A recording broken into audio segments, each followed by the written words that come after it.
இன்னைக்கு பாத்தீங்கன்னா நிறைய பேர் வந்து பிசினஸ் ஐடியா கேட்டுட்டு வராங்க. நாங்க அவங்களுக்கு முதல்ல அட்வைஸ் பண்றதே என்னன்னா, இந்த பிசினஸ்ல நீங்க வந்துட்டு டைம் எவ்வளவு நேரம் ஸ்பெண்ட் பண்ணுவீங்க? இதுல எவ்வளவு நேரம் டிராவல் பண்ணுவீங்க?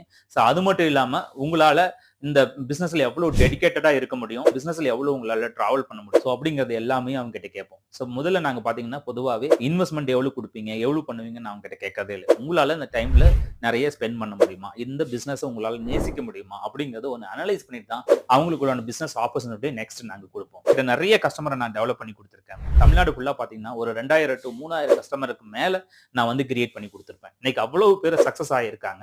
நான் அவங்க கிட்ட சொல்ற ஒரே ஒரு ஆப்ஷனை, நான் நிறைய இன்வெஸ்ட் பண்ணாதீங்க. ஜஸ்ட் ஒரு 25,000 இருந்து ஒரு 50,000 மட்டும் இன்வெஸ்ட் பண்ணுங்க, போதுமானதா இருக்கும். சோ அந்த மாதிரி ஒரு பிசினஸ் செட் பண்ணாதான் உங்களால ஈஸியான ஒரு நல்ல ப்ராஃபிட் கிடைக்குதா நீங்க வாட்ச் பண்ணிக்கிட்டு அப்புறமா நீங்க அதிகமா இன்வெஸ்ட் பண்ணுங்க அப்படின்னு நான் சொல்லுவேன். ஒரு பிசினஸ், அதாவது ஸ்டேஷனரி ரீட்டைல் பிசினஸ் வேணும் அப்படின்னா நீங்க கமெண்ட் பாக்ஸ்ல கமெண்ட் பண்ணுங்க.